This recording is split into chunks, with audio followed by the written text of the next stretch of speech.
Hi, I'm Tommy Trinh, and I'm a director of photographer for OS Films and Formal Arts and tons of other companies, but preferably OS Films since you guys are on this channel. And I've been doing this for about 10 years or more, and been working in the creative industry, personally being creative myself, for about 8 years now or so, maybe a little longer, but 8 years. And as a DP, it took time to get to where you're at. It wasn't something that just kind of happened overnight, like, hey, I'm gonna be the DP next day. You know, the title never came upon me, or it was never, I never self-titled myself to be a director of photographer. It was something that was given to me by colleagues that were above me, more superiors, that said, we're gonna hire Tommy as a DP. So to many of us out there, we self-proclaim ourselves as something that's whatever. Great, but you gotta prove it to whoever's gonna hire you, right? So when it comes to on-set etiquette, the most important thing for me as a DP is knowing how to work with others. Now we're like, well, no, DP, we're in charge of, you know, lighting and camera and stuff like that. It's more to that than you think. I feel like as a DP, you need to understand every aspect of every department in film. And I'm not gonna go super in depth to that, but just the surface of let you guys understand why it's important to understand all the other departments is, as a DP, you need to know how sound's gonna be, how the camera's gonna affect sound, how the lighting's gonna come in play, how the grip department's gonna move your cables, how things are composed in the shot, how you guys are framing the shot, how everything kind of cohesively works together, and if one thing falls, your team or yourself knows how to fix it, right? So, and everybody's like, okay, cool, like, what do I do when I first come on set as a DP? Well, first off, you shouldn't be asking yourself that question in the first place. If that's something that somebody hired you as a DP, is you should know your craft first, right? You slowly work your way up there to a point where you feel like you're valued as a DP, right? Now, for instance, like, not everybody becomes a DP overnight. We work, for myself, I kind of did every department. I came in as a PA. I've done tons of sets. I've done AD, which is assistant director. I AD tons of sets. I produced, I even sound mix. I've done lighting, grip. I ran coffee for talent. I've done everything. You can say when it comes to films. I even edit all the time. I do special effects. I do sound engineering. I kind of touched every basis because I wanted to learn every department. Now you're just like, Tommy, you're kind of wasting your time. You're not like focused in one thing. And I was like, I don't think that's the point. I don't think I have to focus myself in one thing when I first learn, right? You're gauging, when you're first going into art, you're kind of like gauging, what is my specialty? What did God give me? You know, what did they gave me these hands? What can I do with my eyes, right? So you're testing the waters and figuring out like, where does my energy kind of line up with? So as I tried every department, I always fell back to camera work. And it showed me that, hey, I'm actually more talented in understanding lighting and understanding color and understanding composition and all this stuff. So that's where I'm gonna hone most of my craft and sharpen my sword, right? So now that I have all this experience in all these departments, I can now appreciate all the other departments, how much work it requires to even be a PA, and a good PA, not somebody who just sits around and does nothing, but a PA who is observant, watching every department, understanding when to help out, right? Understanding, hey, that cable, someone might trip over it, let me tuck it away, right? So you're on set, you're aware and being observant on what can I do to help all the time, 24/7, depending on how long the set's gonna be. You are watching it and being observant and learning as much as possible, intaking as much information as possible, right? Now, a lot of people say, okay, cool, like, I need the fanciest gears, I need the most expensive stuff to make, to be the best DP. It's like, technically not. You don't need the most expensive things in the industry to be a good DP. Now, my thing that I tell people most is understand lighting, right? But we're not gonna go into that thing. Know your roles.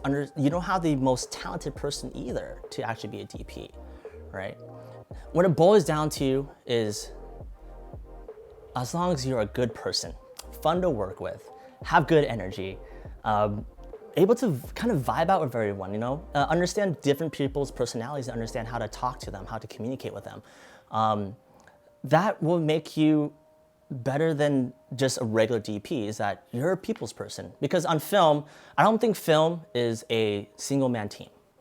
I think film is a bunch of people collectively working together and understanding, and there's an art there's an art behind even filmmaking, the art of building relationships with people, right? There's so much more when it comes to creating this story.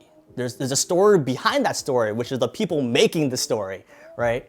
And that's what I feel like is another topic we can talk about later.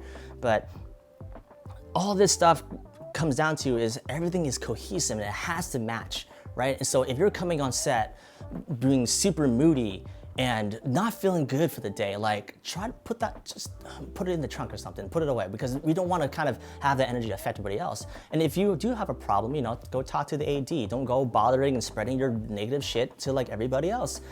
Apologize my language, but we don't want that. It's not fun, you know? And for again, like if we're trying to make a piece, especially if it's like a very high budget and clients are paying, you know, the whole entire crew to do something, and they see you coming on set being all moody and shit, and that affects everything. It affects your shots, it affects the entire crew, it affects everything you do, and you can probably never get hired again because of your attitude.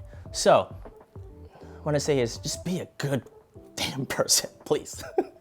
So when it comes to stories, I've been on set where I've been on YouTube and professional sets, I'd say 50-50. You know, I kind of got into film industry through YouTube. Even though I kind of worked in the professional field before YouTube, I spent most of my creative craftsmanship on YouTube. And comparing the two, it's like night and day. Just because when first YouTube came out, it was like a lot of, everybody was an amateur. I was an amateur. You know, everybody who was not super pro was on YouTube. They were learning together and understanding what it was like to create a film, right?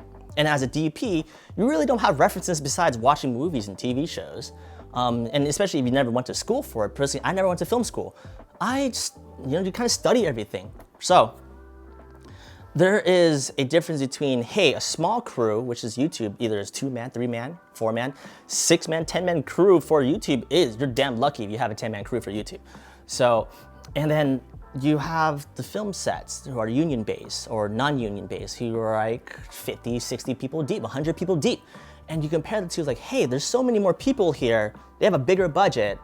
Every department is somewhat paid for, and you have YouTube, which is everybody wears like 6-7 hats. You know, the director is running coffee for talent sometimes. Like you know, it gets that crazy. So there's a fine line of understanding the balance between two of those things. There's one that's overly luxurized and one that's super like everybody's tense because like we're so like no manpower to do everything. But I felt like YouTube created a great generation of people to be observant and learn many hats and be more appreciative of the things that are, you know, given to you in making a piece or a story versus something that you have 100 people on set. You don't even know the guy who's doing wardrobe or the girl who's doing wardrobe or makeup. And there's no human connection there. So there's a balance between all that. I feel like we can always find a difference, a pro and con for both things. But I feel like as an artist yourself and as a DP, you need to kind of train yourself and understand, hey, I'm not just gonna go online and look at a bunch of camera gear and look at the most fancy lighting gear to be the best DP. It's like you gotta start from the bottom. You understand, and be observant for all the other departments.